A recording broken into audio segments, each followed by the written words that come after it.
નમસ્કાર વિદ્યાર્થીઓ, વેબ સંકુલના આ ડિજિટલ પ્લેટફોર્મ પર આપ સૌનું હાર્દિક સ્વાગત છે. તહેવારોની સિઝનમાં સફળતાનો સૂત્રી બોમ્બ ફોડવા માટે વેબ સંકુલ દ્વારા રેલવે, એનટીપીસી અને ગ્રુપ ડી માટે સ્પેશિયલ જે જીકે જીએસના પ્રશ્નોની સિરીઝ આવી રહી છે એનો ભાગ 3 આજે આપણે જોવાનો છે. આ પ્રશ્નો કેવા છે? બોનસ પ્રશ્નો છે, કારણ કે આપણે આમાં બલ્કમાં પ્રશ્નો લઈને આવીએ છીએ અને ચર્ચાઓ કરીએ છીએ. તો આજે પણ એવા જ બલ્કમાં પ્રશ્નો લઈને આવ્યા છીએ અને 1 બાય 1 ચર્ચાઓ કરવાના છીએ.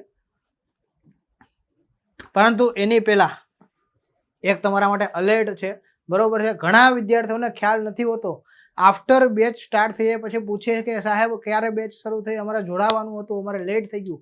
તો એના માટે જાહેરાત છે કે ભાઈ રેલવે એનટીપીસી માટે લાઈવ બેચ વેબ સંકુલ દ્વારા શરૂ કરવામાં આવનાર છે.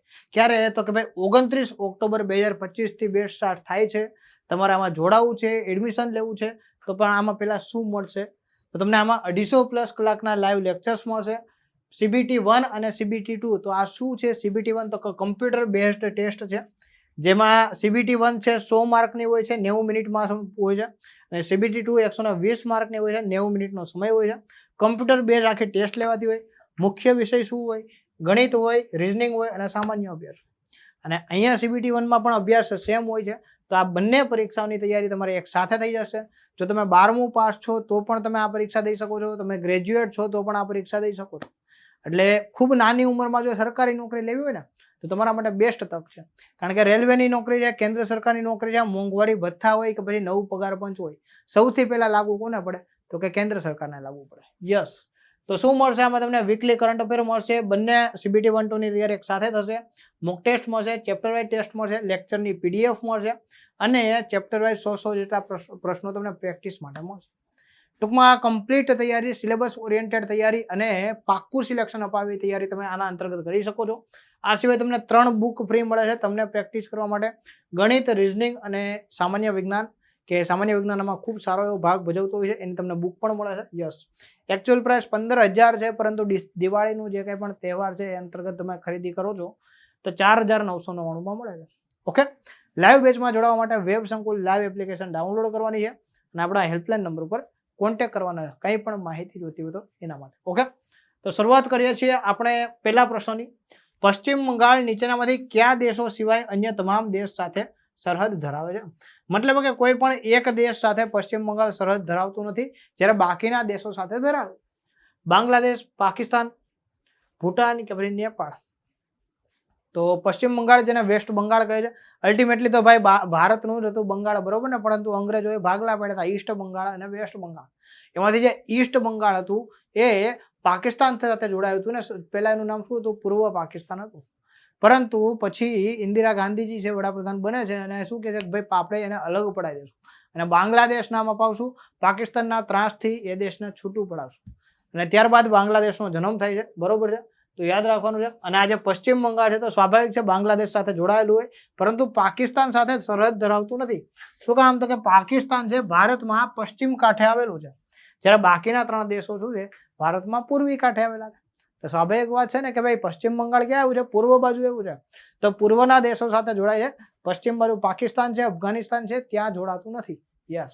ઓકે. ખૂબ સિમ્પલ પ્રશ્ન છે, બોર્ડરને લગતો પ્રશ્ન છે. નેક્સ્ટ જોઈએ. નીચેનામાંથી કયું પરમાણુ ઉર્જા મથક નથી? રામાગુંડમ, રાવતભાટા, નરોરા કે પછી કલ્પક્કમ. બરોબર. ન્યુક્લિયર પાવર સ્ટેશન નથી તો શું છે? તો કે સાહેબ થર્મલ પાવર સ્ટેશન છે. થર્મલ પાવર સ્ટેશન એટલે શું? તો કે કોલસાનું દહન કરવામાં આવે અને એના દ્વારા વીજળી ઉત્પન્ન કરવામાં આવે. યસ. ન્યુક્લિયર પાવર સ્ટેશનમાં શું હોય? તો કે ભાઈ ન્યુક્લિયર, બરોબર ને, ન્યુક્લિયરના સંલયન અને વિલયન એટલે કે ભાઈ ન્યુક્લિયર ફિશન અને ન્યુક્લિયર ફ્યુઝનની પ્રક્રિયા દ્વારા વીજળી ઉત્પન્ન કરવામાં આવે. તો આમાંથી એક એવું છે કે જે ન્યુક્લિયર નથી, બરોબર? તમારો જવાબ શું આવશે? રામાગુંડમ આવશે. ઓકે. રામાગુંડમ છે એ ન્યુક્લિયર પાવર પ્લાન્ટ નથી, એ થર્મલ છે, બરોબર છે? જ્યારે રાવતભાટા, ઓકે, નરોરા અને કલ્પક્કમ એ શું છે? એ 3 છે એ ન્યુક્લિયર પાવર પ્લાન્ટ આવેલા છે. યસ. આમાંથી નરોરા છે ઉત્તર પ્રદેશમાં આવેલો છે, રાવતભાટા અને કલ્પક્કમ, બરોબર છે? રાવતભાટા ક્યાં આવેલો છે તમારે કહેવાનું છે અને કલ્પક્કમ ક્યાં આવેલો? તો કે તમિલનાડુમાં, સાઉથમાં. ઓકે. યસ. તો રામાગુંડમ છે એ શું છે કે ભાઈ ન્યુક્લિયર પાવર પ્લાન્ટ નથી, થર્મલ પાવર પ્લાન્ટ છે. નેક્સ્ટ જોઈએ આપણે. કોલકાતામાં પરમાણુ ઉર્જાના વિકાસ સાથે સંબંધિત કઈ ભારતીય સંસ્થા આવેલી છે? હવે કેવું છે, જો એક વસ્તુ સમજો કે આપણે લેક્ચર દરમિયાન હું તમને અમુક પ્રશ્નો કહીશ કે આના જવાબ તમારે લખવાના. એનો મતલબ શું છે કે ભાઈ એનો તમારે પ્રશ્નનો જવાબ ગૂગલમાંથી ગોતીને અને કમેન્ટ બોક્સમાં લખવાનો. આનાથી શું થશે? તો આનાથી એવું થશે કે ભાઈ તમે સેલ્ફ એફર્ટ આપશો એટલે જિંદગીમાં તમને વસ્તુ નહીં ભૂલે. તમે એમ નક્કી કરશો કે ભાઈ સેબીના ચેરમેન કોણ છે, તો તમે ગૂગલમાં ગોતશો ને તો તમને યાદ રહી જશે. બાકી હું તમને 5 વખત કહીશ ને તો તમે ભૂલી જશો. એટલે અમુક વસ્તુઓ સેલ્ફ એફર્ટ માટે હું તમને આપતો હોઉં છું, તો એ તમારે કમેન્ટ બોક્સમાં દર્શાવો. ઓકે, તો ભાભા એટમિક રિસર્ચ સ્ટેશન મહારાષ્ટ્રમાં આવ્યું, પરંતુ ટ્રોમ્બેમાં છે. Okay, Raja Raman centre for advance technology તો ક્યાં? કોલકાતામાં આવેલ છે. પછી વેરિયેબલ એનર્જી સાયક્લોટ્રોન છે, આંધ્રપ્રદેશમાં છે. પછી atomic minerals directorate for exploration and mission, તો આમાંથી કઈ વસ્તુ છે એ કોલકાતામાં આવેલી છે? તો વેરિયેબલ એનર્જી સાયક્લોટ્રોન, બરોબર ને? તો આ VECC તરીકે ઓળખાય છે. વેરિયેબલ એનર્જી સાયક્લોટ્રોન સેન્ટર છે એ કઈ જગ્યાએ આવેલું છે? તો કોલકાતા ખાતે આવેલું છે. યસ, બરોબર ને? પરમાણુના પણ ટુકડાઓ કરવાની વાત છે અને એમાંથી ક્વોન્ટમ નીકળે, તે ક્વોન્ટમના અભ્યાસ કરવા માટેની આજે છે એ સંસ્થા છે VECC, જે કઈ જગ્યાએ આવેલી છે? કોલકાતા ખાતે આવેલી છે. ઓકે, નેક્સ્ટ જોઈએ આપણે.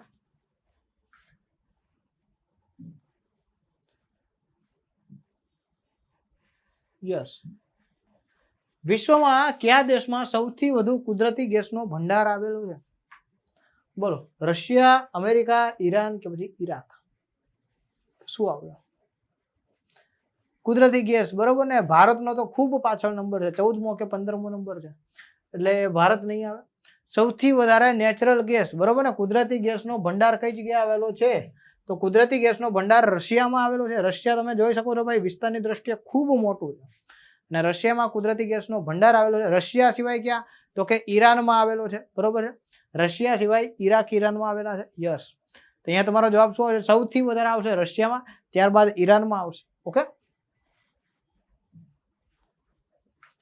ભારતનું કયું રાજ્ય શણનું ઉત્પાદનમાં અગ્રણી છે?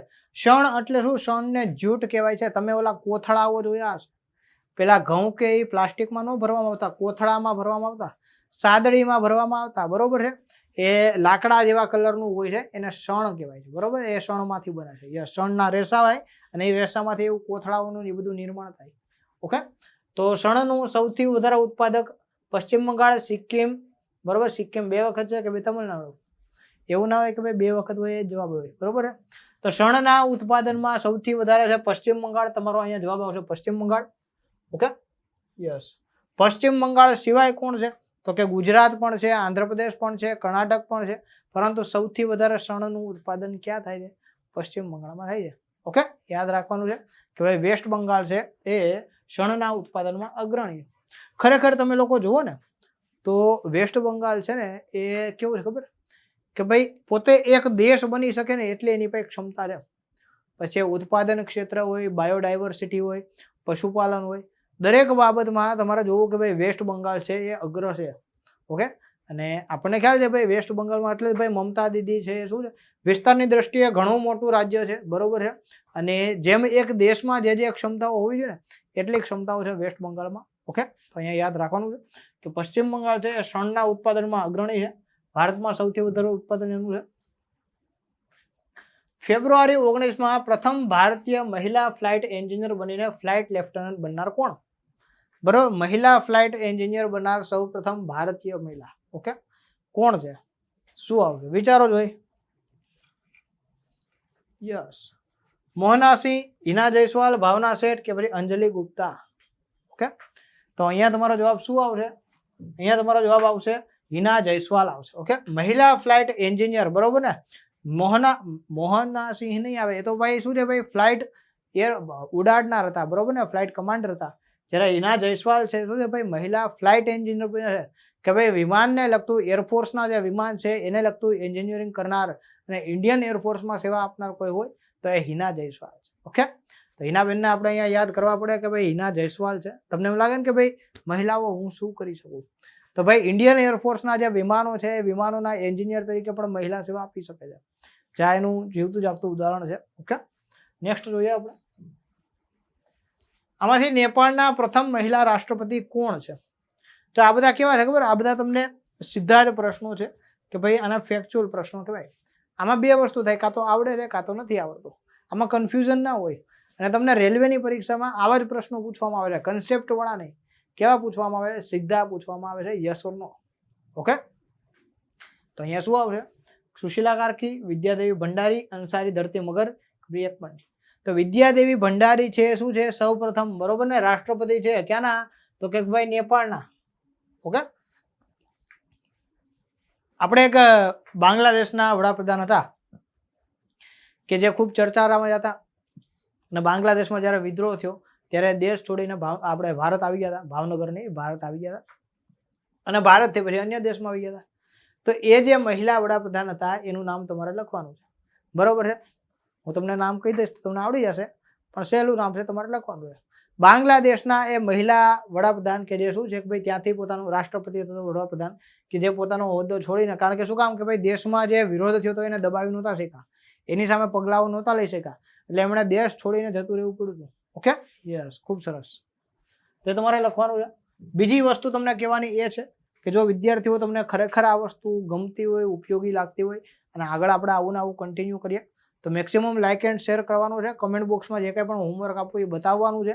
આનાથી શું છે કે ભાઈ નક્કી થાય, આપણને ખ્યાલ આવે કે ભાઈ તમારા માટે આ જે પ્રયત્ન કરીએ છીએ તો જેમના માટે પ્રયત્ન થાય છે એ લોકો સુધી આ પહોંચે છે કે નહીં. ઓકે, એટલે મેક્સિમમ શેર કરી દેવાનું. શેર કરવામાં ₹1 પણ ચાર્જ નહીં લાગે. ઓકે, આ વસ્તુ પાકી છે કે ભાઈ નીચેનામાંથી કયા ભારતીય સ્મારકો યુનેસ્કો વર્લ્ડ હેરિટેજ સાઇટની યાદીમાં સામેલ છે? વૈષ્ણોદેવી, ખજુરાહો, ક્રીમચી મંદિર કે પછી અક્ષરધામ મંદિર? આમાંથી એક વસ્તુ એવી છે કે ભાઈ વર્લ્ડ હેરિટેજ સાઇટની યાદીમાં સામેલ છે, બરોબર, વિશ્વ વારસાના સ્થળોમાં સામેલ છે. તો આમાં તમારો જવાબ શું આવશે? યસ, સીધી વાત છે, ખજુરાહો. ખજુરાહો જે ટેમ્પલ્સ છે, બરોબર છે, એ શિવજી છે, બરોબર છે, વિષ્ણુજી છે અને શક્તિ, બરોબર ને, માતાજી આપણે કહીએ કે શક્તિ, એ ત્રણની ઉપાસનાને સમર્પિત મંદિરો છે. અને ત્યાંની જે કાંઈ પણ પથ્થરોની કંડારણ શૈલી છે, બરોબર, કામુકતાના ભાવો દર્શાવતી જે કંઈ પણ શૈલીઓ છે એને લીધે આ મંદિરો ખૂબ ફેમસ છે. અને મધ્યપ્રદેશના છત્તરપુર જિલ્લાના ખજુરાહોમાં આવેલા છે. ઓકે, ખજુરાહો ત્યાંનું અર્બન છે એરિયા, એનું નામ છે. યસ, જે ગામ છે એનું નામ છે, અને ત્યાં આવેલા મંદિરો છે એટલે ખજુરાહોના મંદિરો તરીકે ઓળખાય છે. અને વૈશ્વિક વારસાની જે યાદી છે, બરોબર, જેમાં 45 જેટલી આપણી સાઇટ સામેલ છે, એમાંની એક એટલે શું છે કે ભાઈ ખજુરાહોના મંદિરો. યસ, અક્ષરધામ મંદિર 2 આવેલા છે, એક ગાંધીનગરમાં છે, બીજું દિલ્હીમાં છે. યસ, બરોબર, મોટા મંદિરની વાત કરીએ, બાકી મોટા ભાગે સ્વામિનારાયણ સંપ્રદાયને લગતા મંદિરો છે, અને દરેક અલગ અલગ તમને શહેરોમાં જોવા મળતા છે. યસ, ઓકે, ચાલો નેક્સ્ટ જોઈએ. નીચેનામાંથી કયું યુનેસ્કો વર્લ્ડ હેરિટેજ સાઇટ નથી? અજંતા ગુફાઓ, રાણકી વાવ ગુજરાત, ઉપરકોટ જુનાગઢ કે ભાઈ સૂર્ય મંદિર કોણાર્ક? તો કોણાર્કનું સન ટેમ્પલ છે, બરોબર ને, 7 ઘોડાઓ છે એ રથને ખેંચતા હોય એવા આકારમાં બનાવેલું મંદિર. યસ, કોણાર્કનું સૂર્ય મંદિર.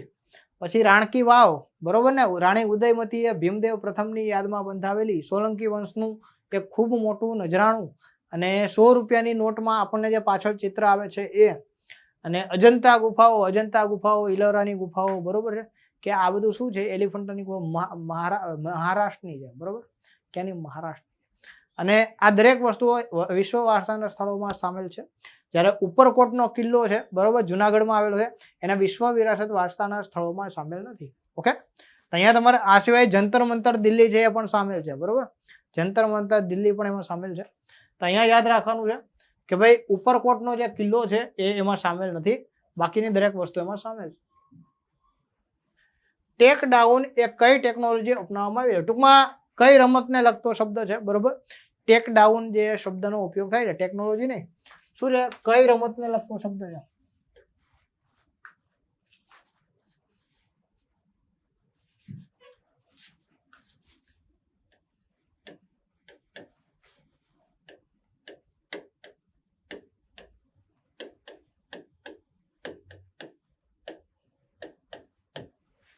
ટેક ડાઉન શબ્દ છે એ કઈ રમત સાથે જોડાયેલ છે? એથ્લેટિક્સ, કુસ્તી એટલે કે ભાઈ રેસલિંગ, વેઇટ લિફ્ટિંગ કે પછી કરાટે?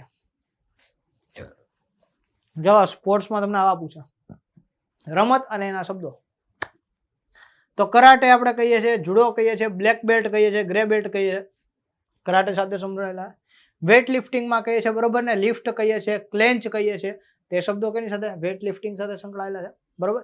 જર્ક કહીએ છીએ, શબ્દો વેટ લિફ્ટિંગ સાથે સંકળાયેલા. એથ્લેટિક્સમાં શું આવે? તો કે સ્પ્રિન્ટ આવે, બરોબર ને, સ્પ્રિન્ટ આવે, રન આવે. તો જે કંઈ પણ એવી એથ્લેટિક્સને લગતી વસ્તુઓ છે એ એથ્લેટિક્સ એટલે કે ભાઈ દોડની વસ્તુઓ સાથે સંકળાયેલ છે, સાયકલિંગ સાથે સંકળાયેલ છે. જ્યારે કુસ્તીમાં સંકળાયેલ શબ્દ શું છે? ટેકડાઉન. ઓકે. રેસલિંગ, મેરી છોરિયા છોરો છે કમ હે કે, તમે લોકોએ પિક્ચર જોયું છે દંગલ. ઓકે, દબંગ નહીં, દબંગ અલગ છે, દંગલ તમે પિક્ચર જોયું છે, મારી છોરિયા છોરો છે કમ હે કે, આમિર ખાન અને એમની 4 દીકરીઓ.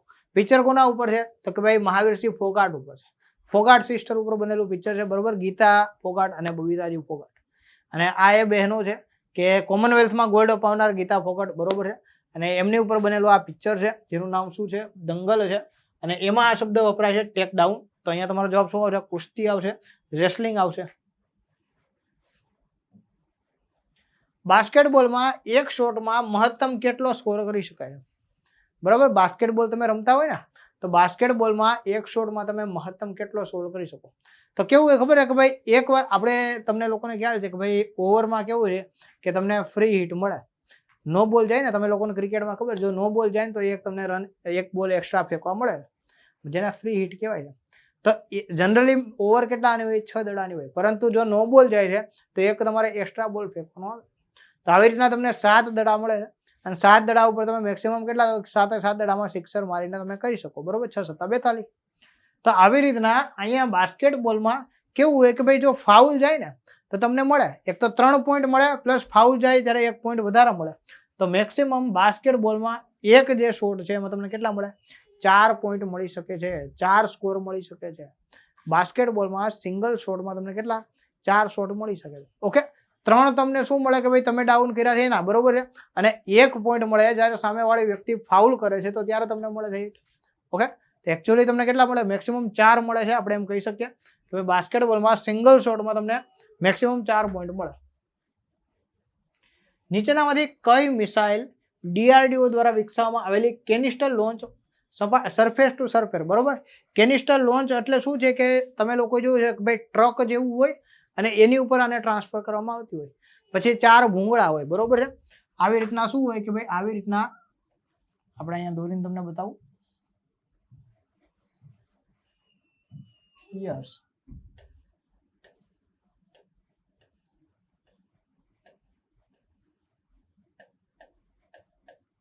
ઓકે. આવી રીતના શું છે કે ભાઈ 4 ભૂંગળા હોય.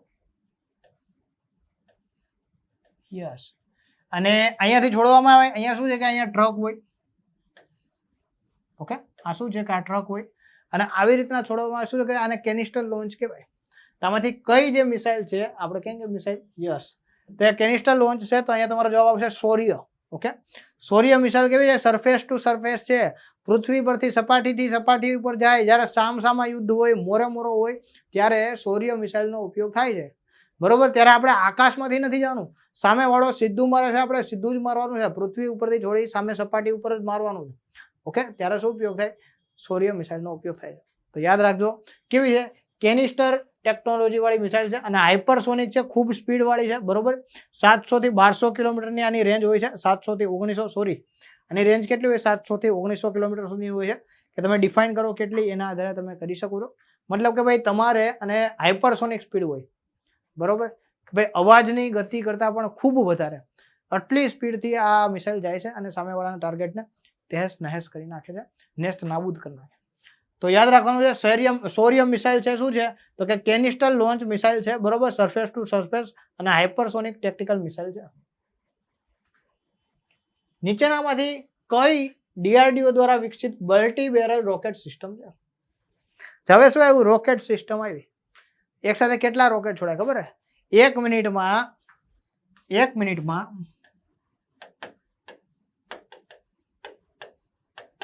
12 થી 17. ઓકે. એક સાથે 1 મિનિટમાં 12 થી 17 રોકેટ છોડી શકે એવી આ સિસ્ટમ છે. આ સિસ્ટમને શું નામ આપવામાં આવ્યું છે? શિવજીનું જે ધનુષ હતું અને એનું નામ હતું પિનાક, એની ઉપરથી આને શું નામ આપવાનું? પિનાક.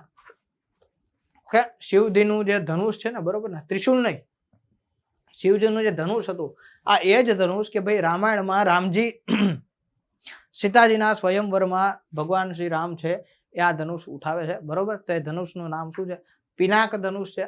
શિવજી આ ધનુષ કોને આપે છે? પરશુરામજીને આપે છે. પરશુરામજી જનક રાજાને આપે છે, અને જનક રાજા છે એમણે શું છે કે ભાઈ સ્વયંવરમાં આ વસ્તુ રાખે છે.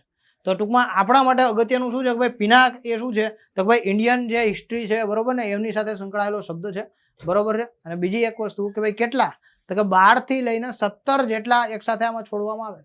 ઓકે, તો આપણે એમ કહી શકીએ કે ભાઈ ખૂબ સારું એવું ભાઈ DRDO દ્વારા વિકસાવવામાં આવેલી આ સિસ્ટમ છે. તો યાદ રાખવાની છે વહાલા વિદ્યાર્થીઓ. નેક્સ્ટ છે કે ભાઈ 2011ની વસ્તી ગણતરી મુજબ નીચેનામાંથી કયા રાજ્યએ સાક્ષરતાની દ્રષ્ટિએ એટલે કે ભાઈ લિટરસીમાં સેકન્ડ નંબર આવેલું રાજ્ય અથવા તો કેન્દ્ર શાસિત પ્રદેશ, બરોબર છે? મિઝોરમ, ગોવા, પુડુચેરી કે લક્ષદ્વીપ. જો અહીંયા કેવું છે ખબર છે કે તમને રાજ્ય પૂછે ને, સૌથી વધારે કેવું છે સાક્ષરતામાં સૌથી વધારે છે વહાલા વિદ્યાર્થીઓ કેરળ 2011ની વસ્તી ગણતરી મુજબ. પણ જો રાજ્ય પૂછે ને તો તમને બીજું આવશે શું? મિઝોરમ આવશે. અને કેન્દ્ર શાસિત પ્રદેશ પૂછે તો શું આવશે? લક્ષદ્વીપ આવશે. પરંતુ બે વસ્તુ દર્શાવી તો ટકાવારીમાં લક્ષદ્વીપની વધારે છે ટકાવારી. ઓકે, તો અહીંયા તમારો જવાબ શું આવશે? 2011ની સેન્સસ પ્રમાણે લક્ષદ્વીપ મૂકવાનું થશે. ચલો નેક્સ્ટ જોઈએ આપણે. 2011ની સેન્સસ મુજબ નીચેનામાંથી કયા ભારતીય રાજ્યમાં વસ્તીમાં અનુસૂચિત જનજાતિ એટલે કે ભાઈ શેડ્યુલ ટ્રાઇબ આની વસ્તી વધારે છે? તો શેડ્યુલ ટ્રાઇબ, બરોબર ને, કે ભાઈ સ્પેશિયલ એમનું કલ્ચર અલગ છે, એમનું રીતિ રિવાજ અલગ છે, એમની રહેણી કરણી અલગ છે. તો અને સરકાર દ્વારા ત્યાં શું છે કે ભાઈ કોઈ પણ આપત્તિ જતાવવામાં આવતી નથી. એમને ત્યાં એમના એજિટેડ વાતાવરણમાં રહેવા માટે જીવન સુખાકારી આપવા માટે પ્રયત્નો કરવામાં આવે છે. તો મધ્યપ્રદેશ, ત્રિપુરા, આસામ કે મહારાષ્ટ્ર, આમાં શું આવશે? તો વહાલા વિદ્યાર્થીઓ જ્યારે શેડ્યુલ ટ્રાઇબની વાત આવે ને તો સૌથી વધારે ક્યાં આવશે? તો કે મધ્યપ્રદેશમાં આવશે. ઓકે, મધ્યપ્રદેશમાં સૌથી વધારે શેડ્યુલ ટ્રાઇબ છે. એમાં શેડ્યુલ ટ્રાઇબમાં કોણ? તો કે ભાઈ ભીલ છે, ગોંડા સંપ્રદાય છે, બરોબર છે. એ સૌથી વધારે વસવાટ ક્યાં કરે છે? તો કે મધ્યપ્રદેશમાં કરે છે. ઓકે, તો અહીંયા તમારો જવાબ શું આવશે? મધ્યપ્રદેશ આવશે. સૌથી વધારે શેડ્યુલ ટ્રાઇબનું વસ્તી જો કોઈ ભારતમાં રાજ્યમાં હોય તો મધ્યપ્રદેશ આવશે. નીચેનામાંથી ભારતની કઈ પંચવર્ષીય યોજનાનો સમયગાળો માર્ચ 2017માં સમાપ્ત થયો છે? બરોબર, ટોટલ કેટલી યોજનાઓ છે પંચવર્ષીય યોજનાઓ? તો કે ભાઈ 12 પંચવર્ષીય યોજનાઓ છે. ક્યારથી શરૂ થઈ હતી? 1951 થી શરૂ થઈ હતી. શું ઉદ્દેશ્ય હતો? તો કે ભાઈ આયોજન પંચ દ્વારા નક્કી કરવામાં આવી હતી. આયોજન પંચ શું હતું? તો કે ભાઈ વડાપ્રધાન શ્રી દ્વારા નક્કી કરવામાં આવેલું એવું સંગઠન હતું કે જેમના દ્વારા આ યોજનાઓ બનાવવામાં આવે.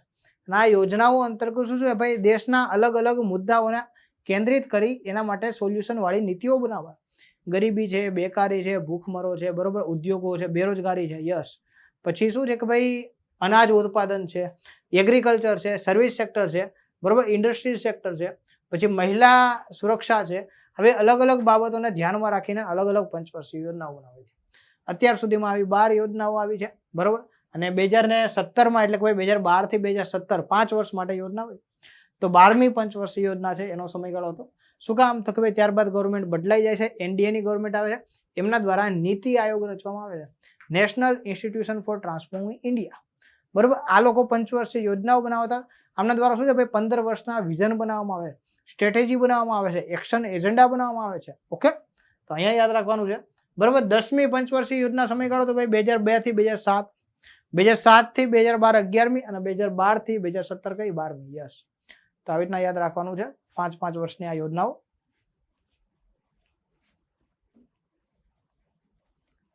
ચોવીસ જાન્યુઆરી ભારતમાં કયા દિવસ તરીકે ઉજવવામાં આવે છે? રાષ્ટ્રીય કન્યા દિવસ, રાષ્ટ્રીય ખેડૂત દિવસ, રાષ્ટ્રીય કૃષિ દિવસ, રાષ્ટ્રીય વૃદ્ધ દિવસ, બરોબર. 24 જાન્યુઆરી, યસ. તો નેશનલ ગર્લ ચાઇલ્ડ ડે તરીકે ઉજવવામાં આવે છે. કન્યા દિવસ એને કહેવાય, બરોબર ને. શું કામ? કે ભાઈ ભારતમાં ઘણા કુરિવાજો હતા. એમાંનો એક ભયંકર કુરિવાજ કે જે અત્યાર સુધી પણ હજી તમને જોવા મળે, બરોબર, કે ભાઈ પેલા દૂધ પીતી કરતા હવે ગર્ભમાં દીકરીને મારી નાખે. ગર્ભ પરીક્ષણ એ ગેરકાયદેસર છે, પરંતુ તો લોકો દ્વારા આ વસ્તુ ગેરકાયદેસર રીતે કરવામાં આવતી અને દીકરીને જન્મ લેતા પહેલા જ એમને મારી નાખવામાં આવતી હતી. તો આ વસ્તુ હતી. તો આ બધી વસ્તુથી જાગૃત થાય, દીકરો દીકરી એક સમાન છે, બરોબર. આ વસ્તુ માણસોમાં ખેડવાય. અને ઘણીવાર અત્યારે ઘણી જ મહિલાઓએ એવું સમાજમાં ઉદાહરણ પણ પૂરા પાડ્યા કે તેઓ એની ક્ષમતા કેટલી હોય દીકરાઓની સમજ છે. યસ. તો આ બધી જ બાબતોને ઉજાગર કરવા માટે કન્યાઓને અલગ અલગ ક્ષેત્રમાં પ્રોત્સાહન આપવા માટે શિક્ષણ તરફ વધારે પ્રમાણમાં કન્યાઓ વળે, બધી જ બાબતોનું ધ્યાન રાખવા માટે 24 જાન્યુઆરી છે એને રાષ્ટ્રીય કન્યા દિવસ ઉજવવામાં આવે છે. રાષ્ટ્રીય યુવા મહોત્સવ કોની જન્મ જયંતિ પર ઉજવવામાં આવે છે? મિલ્ખા સિંહ, ચંદ્રશેખર આઝાદ, ભગતસિંહ કે પછી સ્વામી વિવેકાનંદ? બરોબર ને? ઉઠો જાગો અને ધ્યેય પ્રાપ્તિ સુધી માંડ્યા રહો, આવું જે સૂત્ર આપનાર એટલે સ્વામી વિવેકાનંદ. બરોબર ને? એ વ્યક્તિ 1893માં શું છે યુનાઇટેડ નેશન્સની જનરલ કાઉન્સિલમાં શું છે ભાઈ વૈશ્વિક જે ધર્મ સંમેલન થાય એમાં શિકાગોમાં ભાષણ આપે છે અને કહે છે કે ભાઈ મારા ભાઈઓ બહેનો, ત્યારથી શરૂઆત કરે છે. પછી તો એક પાછળથી ભારતના મુખ્ય વડાપ્રધાન પણ આ વસ્તુ કરે છે, પરંતુ સૌપ્રથમ શરૂઆત કરનાર હતા નરેન્દ્રનાથ દત્ત.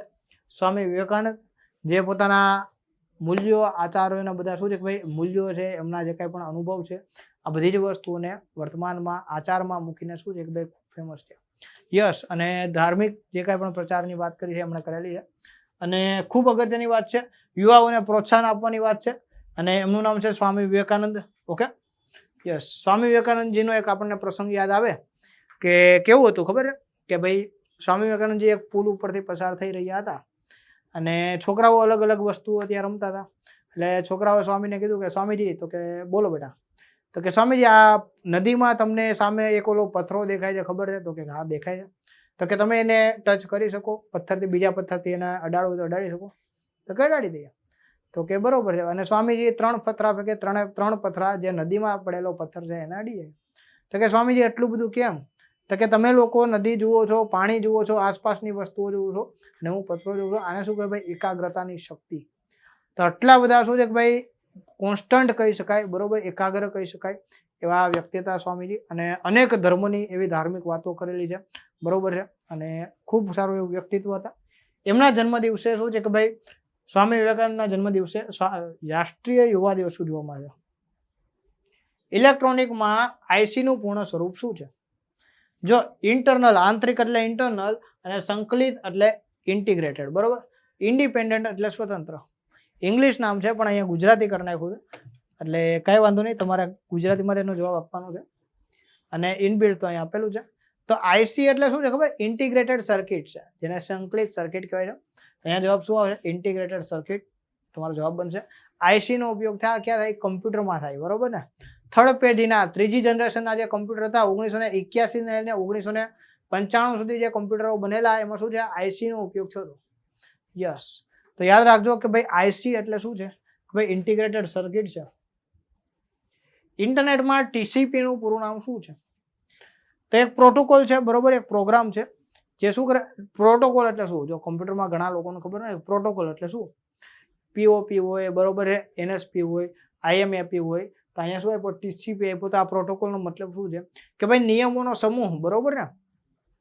કમ્પ્યુટરમાં એક જગ્યાએથી બીજી જગ્યાએ ડેટા ટ્રાન્સફર કરવા માટે નિયમોનો જે સમૂહ હોય એને શું કહેવાય? પ્રોટોકોલ કહેવાય. અને ટીસીપી એટલે શું છે? Transmission control protocol. ઓકે. અહીંયા તમારો જવાબ શું આવે? ટ્રાન્સમિશન કંટ્રોલ પ્રોટોકોલ, જેને આપણે ટીસીપી કહીએ છીએ.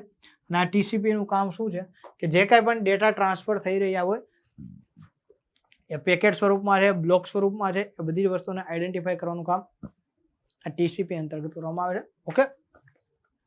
તો યાદ રાખવાનું છે, તમે સામાન્ય એક ઇમેજ મોકલો અથવા તો 5 GB નો વિડીયો મોકલો, તે દરેક વસ્તુ શું છે ભાઈ ટીસીપી અંતર્ગત જ જાય છે. જો બે કમ્પ્યુટર વચ્ચેનું જોડાણ ટીસીપી અંતર્ગત ના હોય તો તમે ફાઇલ ટ્રાન્સફર કરી શકતા નથી. ઓકે. તો યાદ રાખવાનું છે કે ભાઈ કોઈ પણ ડેટા, કોઈ પણ ફાઇલને એક જગ્યાએથી બીજી જગ્યાએ ટ્રાન્સફર કરવા માટે જે પ્રોટોકોલ ઉપયોગ થાય છે, નિયમોનો સમૂહ ઉપયોગ થાય છે, એને શું કહેવાય છે? એને કહેવાય છે transmission control protocol. Okay. Next જોઈએ. કમ્પ્યુટરને લગતા પ્રશ્નો છે, તમને કમ્પ્યુટર પૂછાય છે. નીચેનામાંથી કઈ નદીઓ આફ્રિકામાં નથી? નદીઓ નહીં, નદી, બરોબર છે, કારણ કે આમાંથી એક નદી એવી છે જે આફ્રિકામાં નથી, બાકીની નદીઓ આફ્રિકામાંથી જાય છે. તો સ્વાભાવિક છે આવી નદી નહીં આવે. કઈ? તો કે એમેઝોન. ઓકે. તો એમેઝોન નદી છે એ શું છે? આફ્રિકાની નથી, દક્ષિણ અમેરિકાની નદી છે, બરોબર છે. તો યાદ રાખજો કે એમેઝોન નદી છે એ આફ્રિકાની નથી. ઓકે. યસ. જ્યારે નાઇલ છે, નાઇજર છે અને નારંગી, એ નદીઓ ક્યાંની છે? આફ્રિકાની છે. યસ. નીચેનામાંથી કયો ડેલ્ટા વિશ્વનો સૌથી મોટો છે? વિશ્વનો સૌથી મોટો ડેલ્ટા એટલે કહું ને 1,05,000 સ્ક્વેર કિલોમીટર જેટલું ઓલું ધરાવતો મોટો, બરોબર છે. ડેલ્ટા એટલે શું છે ખબર કે ભાઈ ત્યાં પાણીઓનો સંગ્રહ થાય, જે કંઈ પણ અલગ અલગ નદીઓ દ્વારા ત્યાં પાણી ભેગું થતું હોય, તો આવો ડેલ્ટા છે એનું નામ છે ગંગા બ્રહ્મપુત્ર ડેલ્ટા, બરોબર છે. 1,05,000 ચોરસ કિલોમીટર જેટલો ફેલાયેલો આ જે ડેલ્ટા છે એ શું છે, વિશ્વનો સૌથી મોટો રિવર ડેલ્ટા કહેવાય. ઓકે, તો એક ટાઈપનો ત્રિકોણ પ્રદેશ બને છે, બરોબર છે, આ નદીઓનો પ્રવાહ જ્યાં ભેગો થાય છે ત્યાં. Okay, yes. અહીંયા ગંગા બ્રહ્મપુત્ર ડેલ્ટા આવશે કે જે વિશ્વનો સૌથી મોટો છે. નીચેનામાંથી કઈ બેંકો ભારતમાં કલકત્તા યુરોપિયન સંચાલન હેઠળ સ્થાપિત થઈ હતી? મતલબ કે ભાઈ 1770 ના કાયદા અંતર્ગત યુરોપિયન મેનેજમેન્ટ અંતર્ગત સ્થાપિત થયેલી બેંક, જેનું નામ શું હતું કે ભાઈ ભારતની પહેલી bank, bank of Hindustan. Okay, જેને આપણે શું કહીએ ભાઈ, બેંક ઓફ હિન્દુસ્તાન. અને જે કોલકાતામાં સ્થાપિત થઈ હતી જેનું પાછળ બેંક ઓફ કલકત્તા થયું હતું 1806 થી, યાદ રાખવાનું છે. યુરોપિયન લોકો માટે હતી, આપણા માટે ન હતી, બરોબર છે. સંચાલન એમનું હતું અને એમના ગ્રાહકો તે કોના હતા, એમના હતા. યસ, કે યુરોપિયન લોકો જ્યારે ભારતમાં વેપાર કરતા હતા તો એમને બચત માટે ખાતા ખોલાવવું હોય અથવા તો લોન જોતી હોય કે આવી કાંઈ પણ કામગીરી કરવી હોય તો ત્યારે બેંકનો ઉપયોગ કરવા માટે યુરોપિયન માટે બનેલી બેંક શું નામ હતી, બેંક ઓફ હિન્દુસ્તાન હતી. ઓકે, નામ ભલે ભારતનું રહ્યું પરંતુ ભારતીય લોકોનો વહીવટ પણ નહોતો અને ભારતીય લોકોના આમાં એકાઉન્ટ પણ નહોતા. ઓકે, 1770 સ્થપાયેલી અને આપણે ભારતની પહેલી બેંક તરીકે પણ ઓળખીએ છીએ. ઓકે, નેક્સ્ટ જોઈએ.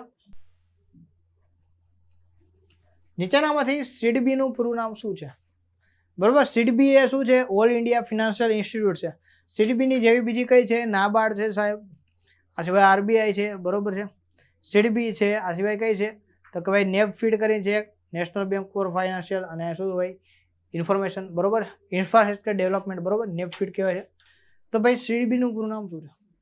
તો સિડબી નું પૂરું નામ છે small industry development bank of India, જે શું કરે છે કે ભાઈ દેશમાં આવેલી, બરોબર છે, નાના જે ઉદ્યોગો છે, કુટીર ઉદ્યોગો છે, માઇક્રો એન્ટરપ્રાઇઝીસ છે, એને સપોર્ટ કરવાનું કામ કરે છે, એમને ધિરાણ ઉપલબ્ધ કરાવવાનું કામ કરે છે, એમના માટે યોજનાઓ બનાવવાનું કામ કરે છે, એમના માટે નીતિ નિયમો બનાવવાનું કામ કરે છે. તો અહીંયા તમારો જવાબ શું આવશે, small industry development bank of India. કે ભાઈ ભારતની જે સ્મોલ ઇન્ડસ્ટ્રીઝ છે, બરોબર ને, લઘુ ઉદ્યોગો છે, એને વિકાસ કરાવવાનું કામ કોણ કરે છે, સિડબી કરે છે. Okay, yes. તો આપણે નેક્સ્ટ જોઈએ છે. નીચેનામાંથી કયું ભારતમાં ચાનું મુખ્ય ઉત્પાદક રાજ્ય છે? આંધ્રપ્રદેશ, આસામ, ઓડિશા કે મહારાષ્ટ્ર? ચા, આપણને ખબર કે ભાઈ ચા આવે અને આપણે એક જ રાજ્ય મગજમાં આવે અને એકદમ સાચું છે. સૌથી વધારે ઉત્પાદક રાજ્ય 31% કરતા પણ વધારે જો ચાનું ઉત્પાદન કરતું હોય તો આસામ છે, બરોબર. આસામમાં પણ છે, બીજા નંબરે વેસ્ટ બંગાળ પણ આવે, વેસ્ટ બંગાળમાં પણ ચા પુષ્કળ થાય છે, પરંતુ યાદ રાખવાનું સૌથી વધારે ક્યાં થાય, આસામમાં થાય. સેકન્ડ હાઈએસ્ટ વેસ્ટ બંગાળ છે, પછી તમિલનાડુમાં પણ થાય છે. Okay, yes. તો અહીંયા આસામ રાખવાનું છે. નીચેનામાંથી કયું ભારતીય રાજ્ય કાચા રેશમનું સૌથી વધારે ઉત્પાદક છે? મતલબ કે ભાઈ રો સિલ્ક, બરોબર ને, રો સિલ્ક નું સૌથી વધારે ઉત્પાદક રાજ્ય છે. જો આ બધી વસ્તુ યાદ રાખવાની. ઓકે, આમાં સમજવાનું ના હોય તો સૌથી વધારે કાચું રેશમ જો બનતું હોય તો કર્ણાટકમાં છે. ઓકે, તો રો સિલ્ક માટે તમારે જોવાનું છે કે સૌથી વધારે કયું રાજ્ય છે, કર્ણાટક છે. નીચેનામાંથી કયું ચોથી પેઢીના કમ્પ્યુટરનું ઉદાહરણ નથી?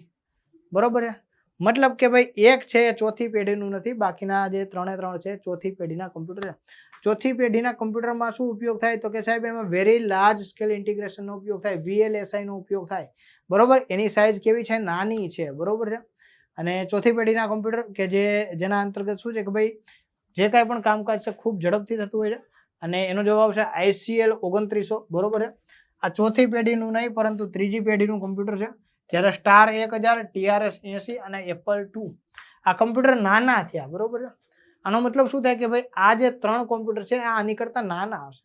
જ્યારે ICL 2900 એ શું છે કે ભાઈ ત્રીજી પેઢીનું કમ્પ્યુટર છે, એમાં ઇન્ટિગ્રેટેડ સર્કિટનો ઉપયોગ થતો, બરોબર છે. એમાં VLSI નો ઉપયોગ ના થાય, એમની સાઇઝ મોટી હોય, એમની પ્રોસેસ ધીમી હોય.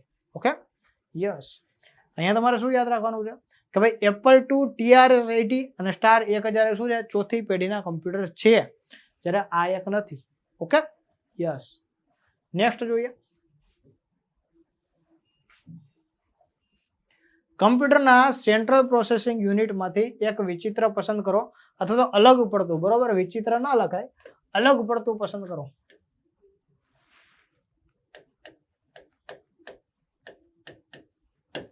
કે આમાંથી કયું છે એ અલગ પડતું છે, બરોબર છે. કમ્પ્યુટરના CPU બાબતે ALU અને કંટ્રોલ યુનિટ એ બંને એરિથમેટિક લોજિક યુનિટ અને કંટ્રોલ યુનિટ, જેને ALU અને CU કહેવાય, આ બંને વસ્તુ CPUમાં આવેલી હોય. પછી કંટ્રોલ યુનિટ આવેલું હોય, બરોબર. પછી ALU એરિથમેટિક લોજિક યુનિટ છે. આઉટપુટ યુનિટ એવું કંઈ હોય નહીં. ઓકે, અહીંયા તમારો જવાબ શું આવશે? આઉટપુટ યુનિટ આવશે કે CPUમાં આવી કોઈ વસ્તુ નથી. ALU હોય, CU હોય, પછી શું હોય? મધરબોર્ડ હોય, બરોબર છે. રાઉટિંગ ફેન હોય, આ બધી વસ્તુ હોય. ઓકે, આને શું કહેવાય છે? આને કહેવાય છે કે ભાઈ કમ્પ્યુટરના CPUમાં આઉટિંગ, બરોબર ને, આઉટપુટ યુનિટ એવું કંઈ હોતું નથી, જ્યારે બાકીની ત્રણેય વસ્તુ એમાં હોય છે. નીચેનામાંથી કઈ વસ્તુ સૂર્યની આસપાસ ફરે છે? બરોબર છે. ગ્રહો, ઉપગ્રહો, તારો કે પછી ગેલેક્સી? સૂર્યની આસપાસ, બરોબર છે. ઉપગ્રહો છે ગ્રહોની આસપાસ ફરે છે, અને ગ્રહો છે સૂર્યની આસપાસ ફરે છે, બરોબર. તારો સ્થિર છે, તારો કોઈની આસપાસ ફરતો નથી, અને ગેલેક્સી ખૂબ મોટું છે. ઓકે, તો અહીંયા તમારે યાદ શું રાખવાનું છે કે ભાઈ ગ્રહો છે એ સૂર્યની આસપાસ ફરે છે. બુધ, શુક્ર, પૃથ્વી, મંગળ, ગુરુ, શનિ, યુરેનસ, નેપચ્યુન, પ્લુટો, બરોબર. પ્લુટોને આપણે ગ્રહ માનતા નથી. બાકીના જે કાંઈ પણ હું ગ્રહ બોલ્યો એ બધા શું છે કે ભાઈ સૌરમંડળના સભ્યો છે. ઓકે, એમના ઉપગ્રહો છે ને એ ગ્રહોની આસપાસ ફરે છે. ભલે એ સૂર્યની આસપાસ ફરે, પરંતુ એનો મુખ્ય આધાર શું હોય તો કે ભાઈ ગ્રહ. ઓકે, અને ગ્રહો છે કોની આસપાસ તો કે ભાઈ સૂર્યનારાયણની પ્રદક્ષિણા કરે છે. આપણે યાદ રાખવાનું છે કે ભાઈ ગ્રહો છે એ ફરે છે. ઓકે, ખૂબ સહેલી વસ્તુ છે, આમાં એટલું બધું કંઈ કન્ફ્યુઝન નથી. નીચેનામાંથી કયો આપણા સૌરમંડળનો ભાગ નથી? જો વિદ્યાર્થીઓ ખરેખર તમને મજા આવતી હોય તો ભાઈ સેશનને ખૂબ આપણે પ્રેમ આપજો, બરોબર. લાઇક ને શેર કરજો, કારણ કે તો પછી આપણે દિવાળી વેકેશન પછી વધારેમાં વધારે લેક્ચર આપી શકશું. એટલે મેક્સિમમ તમારા હાથમાં છે. જો તમને કન્ટેન્ટ ગમતું હોય, પ્રશ્નો ગમતા હોય, અને આવી રીતના પ્રેક્ટિસ આપણે ચાલુ જ રાખવી હોય યુટ્યુબ ઉપર, તો તમે મેક્સિમમ શેર કરતા રહેજો, બરોબર. Now it's upon you. તો શું છે ભાઈ સૌરમંડળનો ભાગ નથી? યુરોપ, સૂર્ય, ચંદ્ર કે ધ્રુવ તારો? તો યુરોપ પૃથ્વી ઉપર આવ્યું છે, બરોબર. સૌરમંડળનો ભાગ કહેવાય. સૂર્ય પણ કહેવાય. ચંદ્ર એ પૃથ્વીનો ઉપગ્રહ છે, પરંતુ એ સૌરમંડળનો ભાગ કહેવાય. જ્યારે ધ્રુવનો તારો છે ને એ આપણા સૌરમંડળમાં નથી, દૂર છે, બરોબર. સૌરમંડળના જે કાંઈ પણ સભ્યો એ સૂર્યની પ્રદક્ષિણા કરે. ધ્રુવનો તારો સૂર્યની પ્રદક્ષિણા કરતો નથી. એ તો ભાઈ 446 પ્રકાશ વર્ષ દૂર આવેલો છે. Okay, yes. તો યાદ રાખજો અહીંયા કે ભાઈ ધ્રુવનો તારો છે, બરોબર ને, એ સૌરમંડળનો ભાગ નથી. યાદ રાખજો, ઘણાને નથી ખબર, પણ તમને કહી દઉં કે ભાઈ ધ્રુવનો તારો છે, સૌરમંડળનો ભાગ નથી. Okay, yes. બંધારણમાં નીચેનામાંથી કયા સુધારા દ્વારા દિલ્હીને રાષ્ટ્રીય રાજધાની ક્ષેત્ર જાહેર કરવામાં આવે? દિલ્હી પેલા શું હતું ભાઈ? યુટી હતું, યુનિયન ટેરેટરી હતું, બરોબર. પછી આ સુધારા દ્વારા બંધારણમાં અનુચ્છેદ 239 એ અને 239 AB આ એડ કરવામાં આવ્યા, અને દિલ્હીને રાષ્ટ્રીય રાજધાની ક્ષેત્ર જાહેર કરવામાં આવ્યું. એને મંત્રીમંડળ આપવામાં આવ્યું. 1992માં સુધારો થયો, બરોબર. 69મો સુધારો હતો, 69th અમેન્ડમેન્ટ હતો, જેના અંતર્ગત શું છે ભાઈ આ અનુચ્છેદ 239 એ અને 239 AB એડ કરવામાં આવ્યું. દિલ્હીને વિધાનસભા આપવામાં આવી. નક્કી કરવામાં આવ્યું કે ભાઈ દિલ્હીમાં 7 જેટલા મિનિસ્ટર્સ રહેશે, 70 જેટલી બેઠકો રહેશે, બરોબર છે. યસ. તો અહીંયા યાદ રાખવાનું છે કે ભાઈ દિલ્હી છે શું છે કે ભાઈ રાષ્ટ્રીય રાજધાની ક્ષેત્ર પાછળથી બનેલું છે, ભારત આઝાદ થયું ત્યારે નહોતું. અને એની સાથે સંકળાયેલો સુધારો છે 69મો. 74મો બંધારણીય સુધારો છે એ પંચાયત રાજની સાથે સાથે નગરપાલિકા, બરોબર ને. તો નગરપાલિકાનો વહીવટ છે, સંચાલન છે, કામગીરી છે, એમના અધિકારો છે, ફરજો છે, એ બધી બાબતો સાથે 74મો બંધારણીય સુધારો છે. ઓકે, 63મો અને 76મો ગૌણ સુધારાઓ છે, એટલે તમારે એટલા બધા જાણવા જરૂરી નથી, પરંતુ યાદ રાખવાનું છે કે ભાઈ મુખ્ય શું છે કે ભાઈ 69મો સુધારો છે એ અનુચ્છેદ 239 AA અને 239 AB ની રચના કરે છે. બંધારણમાં નીચેનામાંથી કયા સુધારા દ્વારા નાગરિકોની મૂળભૂત ફરજો ભારતના બંધારણમાં ઉમેરવામાં આવી? શરૂઆતમાં અનુચ્છેદ 51A, બરોબર ને. અનુચ્છેદ 51A પેલા હતું નહીં, જેને આર્ટિકલ કયો, કલમ કહો, અનુચ્છેદ કહો.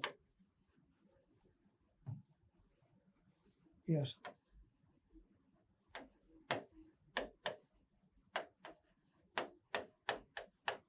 આના અંતર્ગત મૂળભૂત ફરજો ઉમેરવામાં આવી, બરોબર છે. 10 જેટલી ફરજો હતી અને પાછળથી એક ઉમેરી હતી 11 જેટલી મૂળભૂત ફરજો છે. અને આ સુધારો કયો છે? 42મો બંધારણીય સુધારો. 42માં બંધારણીય સુધારાને મિની કોન્સ્ટિટ્યુશન તરીકે પણ ઓળખવામાં આવે છે. 42માં બંધારણીય સુધારા અંતર્ગત જ, બરોબર, તમારો જવાબ આવશે 42મો બંધારણીય સુધારો 1976માં થયો હતો, બરોબર, અને 74 કે 76, પરંતુ 42મો સુધારો છે, બરોબર છે. યસ, વર્ષ હું ભૂલી ગયો છું એટલે આપણે એની વાત કરીએ. યસ, તો આ સુધારા અંતર્ગત શું છે કે ભાઈ મિની કોન્સ્ટિટ્યુશન ઓફ ઇન્ડિયા તરીકે આપણે આને ઓળખીએ છીએ. અને બીજું શું છે કે ભાઈ 42મો બંધારણીય સુધારો વિધાનસભાઓ, બરોબર ને, વિધાનસભા અને સંસદનો કાર્યકાળ 5 ને બદલે 6 વર્ષ કરવામાં આવ્યો હતો. અનેક નાના મોટા સુધારાઓ કરવામાં આવ્યા હતા. યસ, તો અહીંયા તમારે યાદ રાખવાનું કે ભાઈ 42મો બંધારણીય સુધારો, જેને મિની કોન્સ્ટિટ્યુશન કહેવામાં આવે છે, કારણ કે પુષ્કળ સુધારાઓ આના અંતર્ગત કરવામાં આવ્યા હતા. રાજા રામમોહન રાયે નીચેનામાંથી કયું પુસ્તક લખ્યું હતું? બરોબર, વેદોમાં આર્કટિક હોમ, બરોબર, વિશ્વની ઝાંખી, એકેશ્વરવાદીઓની ભેટ, બરોબર, કે બધા માણસો ભાઈઓ. ગિફ્ટ ટુ મોનોથેઇસ્ટ, બરોબર. મોનોથેઇસ્ટ એટલે શું છે?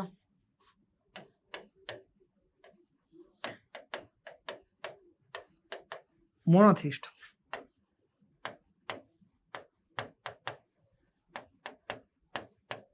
બરોબર. મોનોથિસ્ટ એટલે એકેશ્વરવાદી, બરોબર છે.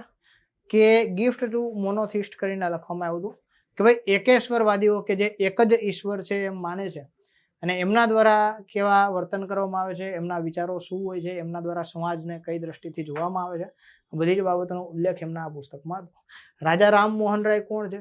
તો કે ભાઈ એક સમાજ સુધારક હતા. સમાજમાં ખૂબ સારી એવી વાત છે, મહિલાઓના જીવન ધોરણને ઊંચું લાવવા માટે પ્રયત્ન કરનાર વ્યક્તિ, અને વારંવાર અનેક એવા પ્રયત્નો કરેલા કે ભાઈ જેનાથી શું છે કે ભાઈ મહિલાઓમાં સુધારો થાય. શું કામ? તો કારણ કે એમણે એમના પોતાના ભાભી છે એમને સતી પ્રથા અંતર્ગત શું છે કે ભાઈ શહીદ થતા જોવાની વાત આવી, અને ત્યારે એમને થયું કે ભાઈ આપણે આ વસ્તુ કરવી પડશે. ઓકે, અને એમના દ્વારા ભાઈ કામ કરવામાં આવ્યું. પ્રાર્થના સમાજ, પહેલા બ્રહ્મો સમાજ કરીને સ્થાપના કરવામાં આવી હતી, બરોબર. રાજા રામમોહન રાય દ્વારા બ્રહ્મો સમાજ કરીને સ્થાપના કરવામાં આવી હતી. પ્રબોધ પત્રિકા નામે એમની પત્રિકા પણ બહાર પાડવામાં આવી હતી, અને સમાજને જાગૃત કરવાનું કામ કરતા હતા. ઓકે, યસ, તો યાદ રાખવાનું. ગુજરાતમાં આવું કામ નર્મદે કરેલું છે, કવિ નર્મદે. યસ, તો એકેશ્વરવાદીઓની ભેટ છે એ પુસ્તકનું નામ છે, અ ગિફ્ટ ટુ મોનોથિસ્ટ. નીચેનામાંથી કયા રમતવીરોએ ભારતમાં એજ અગેન્સ્ટ ઓસ્ટ નામનું આત્મકથાત્મક પુસ્તક લખ્યું? બરોબર ને, ઓટોબાયોગ્રાફી લખી છે. શું ભાઈ? એજ અગેન્સ્ટ ઓસ્ટ, કે ભાઈ ખૂબ વિડંબનાઓમાંથી પણ આગળ વધીને પોતાને નેશનલ લેવલે જો ભારતને માન અપાવવાની વાત હોય તો આ મહિલાને યાદ કરવામાં આવે છે. મહિલા કોણ છે? મહિલા છે સાનિયા મિર્ઝા. ઓકે, તો અહીંયા તમારો જવાબ આવશે સાનિયા મિર્ઝા, કે એમણે આ પુસ્તક લખેલું છે, બરોબર. યુવરાજ સિંહ શું કામ યાદ કરવામાં આવે?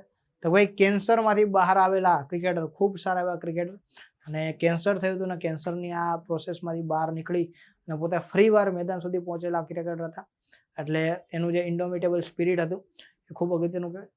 પછી યુવરાજ સિંહ, જેને જમ્બો તરીકે ઓળખવામાં આવે છે, બરોબર, સોરી, યુવરાજ સિંહ, અનિલ કુંબલે, જમ્બો તરીકે ઓળખવામાં આવે છે, અને ખૂબ સારું એવું કામ કરેલું છે ક્રિકેટમાં, બરોબર છે. અને સાયના નેહવાલ બેડમિન્ટન સાથે સંકળાયેલા છે. બેડમિન્ટન અને ટેનિસ અલગ અલગ છે, યાદ રાખજો વાલા વિદ્યાર્થીઓ. ફૂલ રેકેટ જેને કહેવાય ને કે ભાઈ જેમાં ફૂલનો ઉપયોગ થાય એ બેડમિન્ટન છે, બરોબર, અને જેમાં બોલ દડાનો ઉપયોગ થાય એ ટેનિસ છે. યસ, તમારે યાદ રાખવાનું છે, બોથ આર ડિફરન્ટ થિંગ. ઘણીવાર વિદ્યાર્થીઓને ભૂલ થાય છે. નીચેનામાંથી કઈ નદીઓ અરબ સમુદ્રમાં પડે છે? તો સ્વાભાવિક છે કે ભાઈ આ એક નદી અહીંયા કઈ પડતી નથી એમાં, બરોબર, પડે છે. યસ, અરબ સમુદ્રમાં પડે છે. તો સિંધુ નદી છે એ ક્યાં પડે છે? અરબ સાગરમાં. જ્યારે ગોદાવરી, બ્રહ્મપુત્ર અને કૃષ્ણ, આ 3 નદી ક્યાં પડે છે? બંગાળની ખાડીમાં.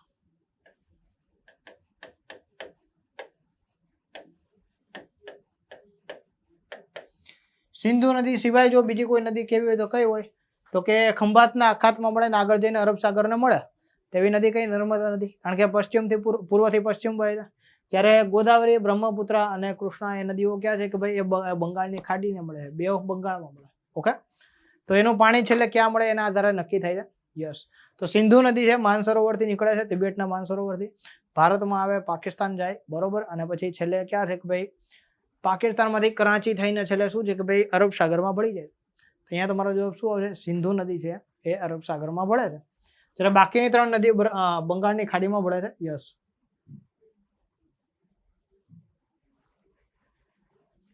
નીચેનામાંથી કઈ નદી યમુનામાં જોડાતી નથી? મતલબ કે ભાઈ યમુના જે નદી છે એની આ સહાયક નદી નથી. તો કેન, બેતવા, ચંબલ કે પુત્ર? જો પુત્ર નદી કઈ તો કે ભાઈ બ્રહ્મપુત્ર, બરોબર ને? બ્રહ્મપુત્ર નદીનું બીજું નામ છે. તો આને બીજું શું કહેવાય ભાઈ? બ્રહ્મપુત્ર. તો કન્ફ્યુઝ નહીં થવાનું. બ્રહ્મપુત્ર લખે તો પુત્ર લખે તો એક જ નદી છે, બરોબર છે, જે યમુનામાં ભળતી નથી, બરોબર. સ્વતંત્ર નદી છે, દિહાંગ દિબાંગમાંથી ભારતમાં પ્રવેશે છે, આસામના દિહાંગ દિબાંગમાંથી. અને શું છે કે ભાઈ ધીમે ધીમે ધીમે થઈ બંગાળની ખાડીમાં જાય છે. તો યાદ રાખવાનું કે ભાઈ એ યમુનામાં ભળતી નથી. જ્યારે ચંબલ, કેન, બેતવા એ શું છે કે ભાઈ યમુનાની સહાયક નદીઓ છે, પશ્ચિમથી પૂર્વ તરફ આવતી નદીઓ છે. Okay, yes. તો આ યાદ રાખવાનું. નીચેનામાંથી કઈ નદીનું ઉદ્ગમ સ્થાન હિમાલયમાં નથી? મહાનદી, ઝેલમ, યમુના કે ગંગા? મતલબ કે ભાઈ આમાંથી આ એક નદી એવી છે કે ભાઈ જે હિમાલયમાંથી ઉદ્ભવતી નથી. તો સ્વાભાવિક છે ને સાહેબ, જે નદી દક્ષિણ ભારતમાં આવી હોય એ હિમાલયમાં ક્યાંથી ઉદ્ભવે? તો કે સાહેબ છત્તીસગઢ, બરોબર ને? છત્તીસગઢ, ઓડિશા કઈ નદી આવે? મહાનદી આવે. તો મહાનદી એ ક્યારેય પણ હિમાલયમાંથી ઉદ્ભવશે નહીં. તમારો જવાબ એ આવશે. જ્યારે ઝેલમ, યમુના અને ગંગા એ બધી ક્યારે? હિમાલયના પર્વતોમાંથી ગ્લેશિયર પીગળીને નીકળતી નદીઓ છે. યસ. તો અહીંયા તમારો જવાબ શું આવશે? મહાનદી આવશે. ઓકે, નેક્સ્ટ જોઈએ. નીચેનામાંથી કઈ નદી હિમાલયની ડ્રેનેજ સિસ્ટમનો ભાગ નથી? બરોબર, હિમાલયની ડ્રેનેજ સિસ્ટમ એટલે શું કે ભાઈ હિમાલયમાંથી નીકળતી નદીઓ છે એનો ભાગ નથી. તો ગોદાવરી, સિંધુ, બ્રહ્મપુત્ર, ગંગા? સ્વાભાવિક છે, દક્ષિણ ભારતની નદી ફરી એકવાર ગોદાવરી, અને ગોદાવરી આનો ભાગ નથી. સિંધુ, બ્રહ્મપુત્ર અને ગંગા એ ત્રણ શું છે?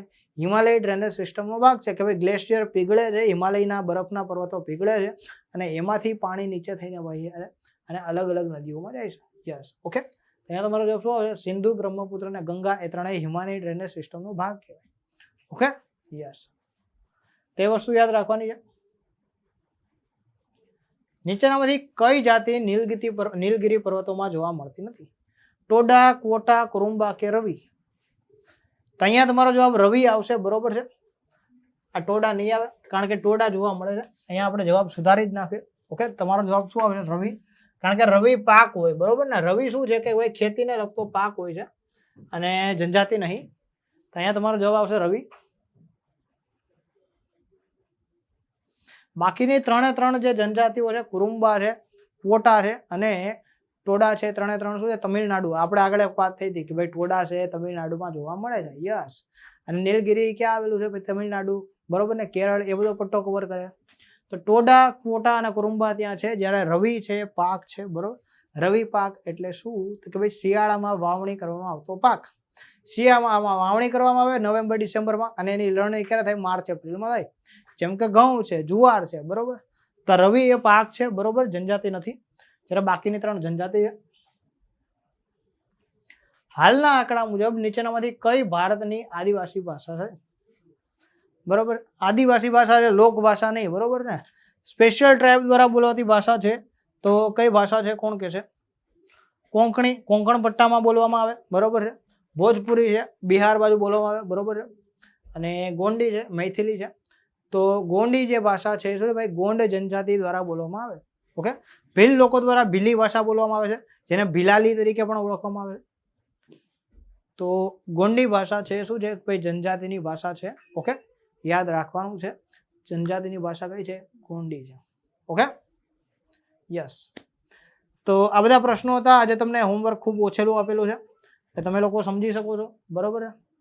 અને ફરી એકવાર તમને કહી દઉં કે ભાઈ રેલવે એનટીપીસી માટે વેબ સંકુલ દ્વારા લાઈવ બેચ શરૂ કરવામાં આવેલ છે. 29 ઓક્ટોબરથી લાઈવ બેચ સ્ટાર્ટ થઈ રહી છે. સવારે 8:30 થી 10:30 નો ટાઈમ રહેશે. પરીક્ષા ગુજરાતી ભાષામાં આવશે. તૈયારી પણ ગુજરાતી ભાષામાં કરશું. કયા વિષય ભણીશું? સામાન્ય અભ્યાસ, ગણિત અને રીઝનિંગ. CBT 1 અને 2 એનટીપીસીમાં 2 પરીક્ષા લેવાય. તમે 12મા પર પણ ભરી શકો છો અને ગ્રેજ્યુએશન લેવલ પણ ભરી શકો છો. વિશેષતાઓની વાત શું છે? 250+ કલાકના તમને લાઈવ લેક્ચર્સ મળશે.